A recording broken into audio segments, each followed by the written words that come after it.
Helldivers 2 can be saved with changes that can be done and released in under a day. I'm going to explain why they're necessary, what they are, and will save the game. If it's complaining about the current situation and developer responses are all over the place, so I see no point adding to the mix, chances are you've seen them already. If you haven't, the developers had their eyes on taking inspiration from games like Tarkov and want heavier milsim elements in Helldivers 2. That's the important bit. At the moment, so far I have seen people talking about the symptoms and the chaos these problems have made, but not the root cause, so I'm going to do it. Here's the issue. There is a significant skew between the game the players are expecting and the game Arrowhead is pushing for, and these visions for the future are not harmonizing. I'm oversimplifying, but that's the root problem. This is not an unheard of problem in the game industry. It's happened before, and we can learn from another game series that had this same problem. Doom. ID Software released Doom 3, trying to make a more horror-themed game rather than an action game, but darkness and horror elements, without any way to counteract it, greatly irritated players. So mods like a flashlight to attach to your weapon were considered basic common sense. ID Software then focused on what they were good at, making a game where you rip and tear and found immediate success. From the developers who've been trying to recapture the magic of the 90s for the past 15 years, comes the reboot that probably should have been a sad last gasp for a dead series, but somehow turned out pretty awesome instead. Doom. Everyone expected this game to be a flop, and it bypassed all expectations because the developers did what they were good at rather than the vision they didn't have a foundation or player base for. Helldivers 2 blew up in popularity faster than expected and attracted an audience that wants to keep the gameplay they had at launch. The public statements from Arrowhead indicate a desire to make a milsim game with balance based off games like Tarkov. As a result, we have two ideas on what the game should be that conflict with each other. Harmonizing this will take time and effort. Time and effort are finite resources. If the game is not likable and playable by the time a good competing game comes out, that may spell the end for Helldivers. There is a reason this schism developed, and it's the game's reward system and the psychological incentives given to players since release that have led to the current culture. No one seems to be talking about this, so I'll explain why it's so important. A new player will find themselves on the road to unlocking higher difficulties and higher rewards. The first grind is for requisition to unlock stratagems. Let's take a look at the difference between rewards of a difficulty 5 bug extermination and a difficulty 10 one.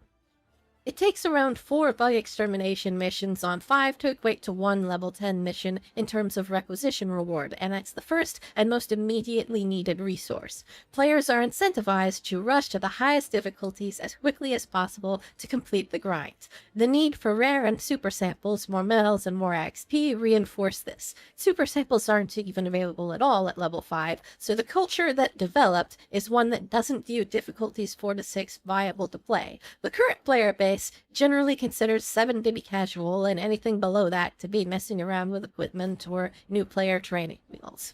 Because of the low and time-consuming rewards offered by the lower level difficulties, completing the grind to upgrade the Super Destroyer on difficulty 5 would be objectively impossible due to the lack of super samples, and difficulty 6 would be unreasonably time-consuming. Some people are demanding the balance team play at high level before releasing nerfs. I'd like to see the total hours it takes the balance team to unlock everything if earning the medals, requisition, and samples at the difficulties they test at, and see if they feel a sense of pride and accomplishment. I'm not saying specifically level 5, I'm saying doing the grind completely at the level they play at, test at, and balance at, and see how much time it takes to do and how many hours it takes. The balance team ethos isn't really clearly communicated, so there's a lot of miscommunication and emotion in the discussions at the moment because people are very passionate about what's going on, so I'll try and lay it down as it appears as factually as possible with the information I have. From what I gather from the statements by Arrowhead employees, the public perception of the ethos appears to be higher difficulty levels are intended to be less fair challenge modes, and players are supposed to generally be playing on lower difficulty, with balance being developed approximately around level 5. From that perspective, it makes sense for the balance team to be playtesting around this level and designing things for difficulties 4 to 6, if that is represented correctly and the intended difficulty from the balance team's perspective. That's not how it appears to players, though. The main grind for the game is for samples to afford ship upgrades, and it will be much longer and slower if you play at lower levels, with some resources being unavailable below level 6 entirely. The reward system is structured to push people to higher difficulty levels, even if it's not intended to be. The balance team needs to look at the time consumption if playing at levels 4 to 6 if they want people to actually play those levels. There needs to be a focus on the game that is here, not the game that will ideally be constructed in the future. If Arrowhead wants to build a Milsim or Tarkov-like game, it needs a solid foundation. That foundation should be what the company is good at, and what will keep the game alive in the meantime while these elements are being designed and implemented. That's not currently happening, and I'll give an example. Support weapon cooldowns. Every item but the disposable launchers share the same cooldown of 480 seconds, 8 minutes. Cooldown represents a fixed value for the weapon because of how many can be deployed per battle. Does anyone, even the balance team, really think that every single item on this list is perfectly balanced with one another and should be ascribed the exact same 8-minute value?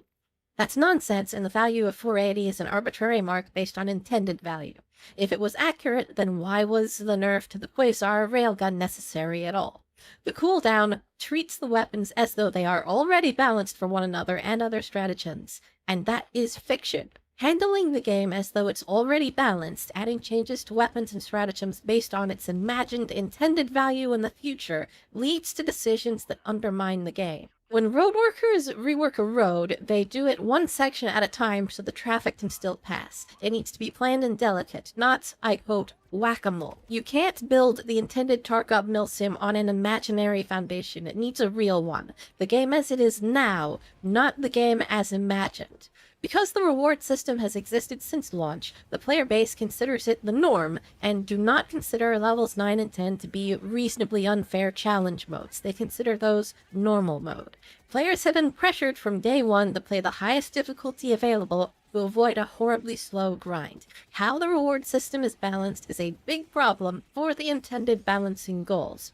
Given the current situation and the player base that has been cultivated, even if unintended, has generated a different player base than Arrowhead intended to cultivate. Arrowhead wanted Milsim and Tarkov players. That's not the state the game was in when it launched, that's not the foundation it has now, and there's been only one addition to that foundation since launch day, the addition of super samples to difficulty 6. As a result, Arrowhead is now at a crossroads and has limited time to decide as competing games are on the horizon.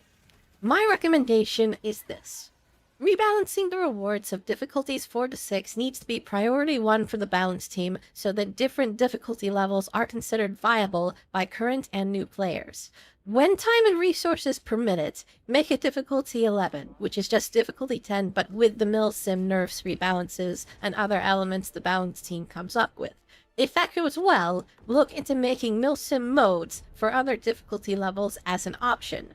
By having both a Milsim mode and a normal mode, you'll be able to have your cake and eat it. You can create the Milsim game and attract the Milsim players that you want, advertising it accurately as an optional Milsim challenge mode, without horribly offending the existing player base or trying to convert the action game players you have into Milsim players you want. Instead, seduce them into trying the Milsim modes at their own pace, which will be much more effective and cause less unwanted friction. Right now, the player base is under the impression Arrowhead is attempting to convert the action game into a Milsim game, and while this may be inflamed by bad PR, that does appear to be what Arrowhead is actually doing. As I just proposed an alternative, it's time to move on to diffusing the situation. There needs to be a patch that addresses these concerns immediately, released as soon as possible. Not in 60 days, now. For the moment, I would make the following changes, and you may wonder how they could possibly help with the stated Milsim design goals, but I promise I will explain. Double the magazine size of every assault rifle. Add 2 magazines to the breaker incendiary. Give the normal breaker 3 more shots per magazine. Increase the breaker spray and praise ammo capacity by 50%. Increase the fire rate for pump-action shotguns from 80 to 120. Increase the Dominator's damage by 25. Increase the magazine size of the Punisher plasma from 8 to 12. Increase the range of the Torture to 30 meters. Reduce the cooldown of engineering-based stratagems by half. Yes, all of them, including mines. Increase the arc thrower's range to 50 meters, reduce the quasar's firing cooldown by 33%, reduce the cooldowns of the walking barrage and 380 barrage by 120 seconds, reduce the cooldown of the orbital laser by half and add one more charge, reduce the cooldowns of the mechs to 300 seconds and add one charge, reduce the cooldowns of the support weapon stratagems by half except for the commando and expendable anti-tank, taking them from 480 seconds to 240 seconds. These changes are entirely number tweaks, meaning they require virtually no coding work and can be released immediately. They can be implemented right now and will revive the game. The reason why is because a patch of exclusively number tweaks should have minimal risk of crashes or risk to the stability of the game and be easily changed in the future and easily edited for different game modes, which is why I propose it. These changes will make the current main modes more even in accordance with what players are actually doing for the moment, requiring almost no work and being an overnight fix. Once difficulty 11, or Milsim Challenge mode, is added into the game and advertised appropriately to identify it as the Milsim Challenge mode, these cooldowns and stats can be adjusted for that mode with the same easy-to-adjust overnight fix to revert it for that mode. This is to give the game the kiss of life in the short term. The number tweaks are needed to make the difficulty levels people play on more fair for the time being. The balanced team should not be looking at if individual weapons and equipment are too powerful in a PvE game as their first priority. That should be if the intended difficulty levels for the average player offer reasonable rewards in a realistic time frame. It is the team's responsibility to correct this if they want the focus of the players not to be on difficulties 9 and 10 as a cultural standard.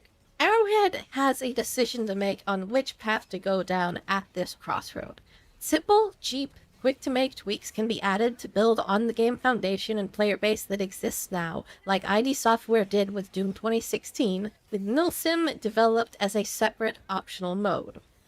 Or, a lengthy, costly, time-consuming endeavor can be launched to mold the game to better fit the Milsim format, despite the different game foundation and different player base, which would need to be molded mostly from scratch. People are afraid Arrowhead is going down the latter path. I do not advise the latter because it cannot be afforded. Changing the game's culture and expectations for the game after it's been out for several months is difficult and time-consuming, and has received almost no effective work in that time. New competing games are coming out and people won't wait as the game undergoes extensive reworking to fit a different audience or change the current audience's point of view, while people are actively trying to drive down the road. Pursuing the full Milsim conversion is unwise as a business decision. It should be clearly established that Milsim elements are for separate, higher difficulty modes and should be released later as a separate mode or setting. I found a way to harmonize the current design team's goals and the player base's expectations, which required a lot of time and effort and research on my part, and I don't see another viable way to harmonize the existing game with the dev team's idealized game at the moment. Please, if you have watched this video, try and share it with Arrowhead employees. Please try and get the CEO to see it. I think Helldivers 2 is very much at a crossroads, and as I see it, there's a realistic and affordable one that will save the game by playing to its existing strengths by taking after Doom 2016, and another that will cost resources and time Arrowhead may not have. I would like to see this game succeed. If someone at Arrowhead sees this, please pass it along to the higher-ups. Thank you for watching. My name is Jade. Bell, subscriptions, the comments, Patreon. You know the drill. I am too tired to pander. Please send this to Arrowhead. I really want to draw attention to the underlying issues of all this. I have tried to examine the situation and build a solution, and I would really like Helldivers 2 to succeed. Thank you for watching, thank you for your time, thank you for your effort, thank you for your energy. Please help me fix this.